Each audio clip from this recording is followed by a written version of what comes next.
السلام علیکم ناظرین، میں نے اپنی گزشتہ ویڈیو میں ایگریکلچر انکم کے بارے میں بتایا تھا کہ ایگریکلچر انکم کیا ہوتی ہے۔ اب آگے بڑھتے ہیں اور section 3 of the Punjab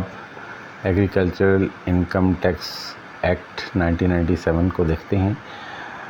us section میں یہ کہا گیا ہے کہ کسی بھی شخص کی ایگریکلچر انکم کو کیلکولیٹ کیسے کیا جائے گا، اور اس حوالے سے دو چیزیں ہیں کہ کلٹیویٹڈ لینڈ کے اوپر ٹیکس لگے گا اور اس کے ریٹس دیے ہوئے ہیں فرسٹ شیڈیول میں، اور دوسرا یہ ہے کہ ٹوٹل ایگریکلچر انکم جو کسی شخص نے کمائی ہے ڈیورنگ دا ایئر، یہ ٹیکس ایئر اس کو کہہ لیں، جو جولائی سے سٹارٹ ہوتا ہے اور اگلے جون تک کنٹینیو رہتا ہے، اس کو ٹیکس کیا جائے گا ان ریٹس کے اوپر جو کہ سیکنڈ شیڈیول میں گیون ہیں۔ یعنی کہ ایک تو ایگریکلچر لینڈ کے اوپر، کلٹیویٹڈ لینڈ کے اوپر ٹیکس لگے گا،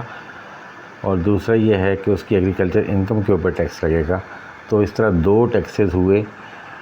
تو پھر یہ اس میں کہا گیا کہ ان دو ٹیکسز میں سے جو ایس ایس سی ہے وہ ٹیکس پے کرے گا ایک ٹیکس، اور وہ ٹیکس وہ ہوگا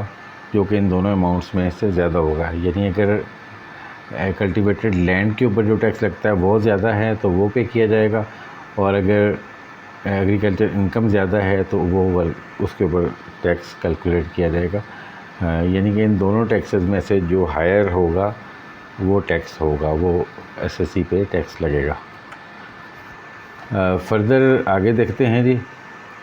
سیکشن 3A یہ کہتا ہے کہ اگر کسی شخص نے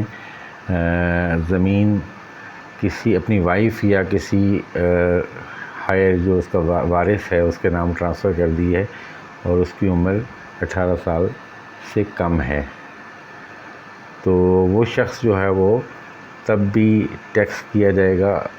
انہی طریقے سے جیسے وہ ٹرانسفر ٹیک پلیس نہیں ہوئی، یعنی ٹرانسفر ہوئی نہیں ہے جیسے۔ اور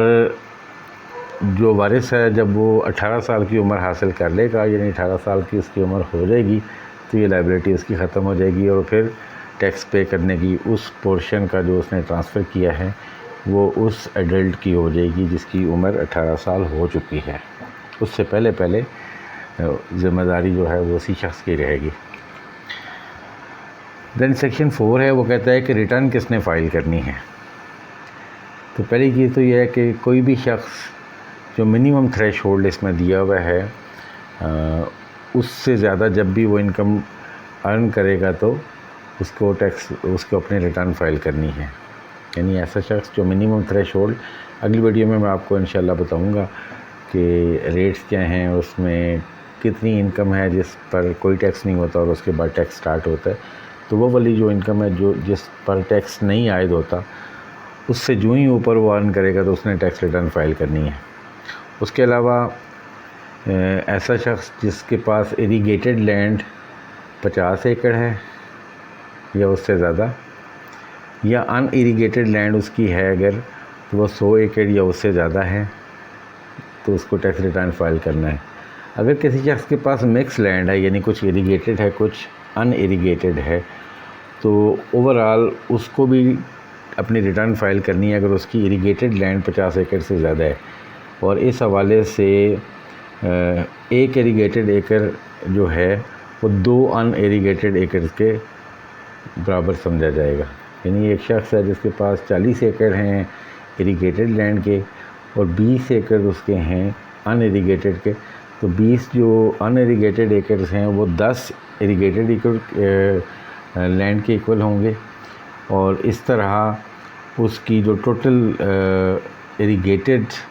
لینڈ ہو جائے گی وہ 40 اور 10 50 ہو جائے گی، تو اس کو اپنی ریٹرن فائل کرنی پڑے گی۔ اس کے بعد اگلا یہ ہے کہ اگر کسی شخص کا پچھلے سالوں کا کوئی اسیسمنٹ کب تک کھل سکتی ہے، تو اس حوالے سے یہ ہے کہ جس سال میں اس کی اسیسمنٹ ڈیو ہوئی ہے اس کے بعد 2 سال تک اس کی اسیسمنٹ ہو سکتی ہے، اور اگر 2 سال کراس کر چکے ہیں تو پھر اس کی اسیسمنٹ نہیں ہو سکتی۔ سیکشن 4A اینڈ 4B میں یہ کہا گیا ہے کہ کمپٹیشن آف ایگریکلچر انکم کیسے ہوگی، اس کو میں اپنی اگلی ویڈیو میں آپ سے شیئر کروں گا۔ تو اس ویڈیو کو میں یہاں کمپلیٹ کرتا ہوں، حاضر ہوتے ہیں اگلی ویڈیو کے ساتھ۔ اللہ نگہبان۔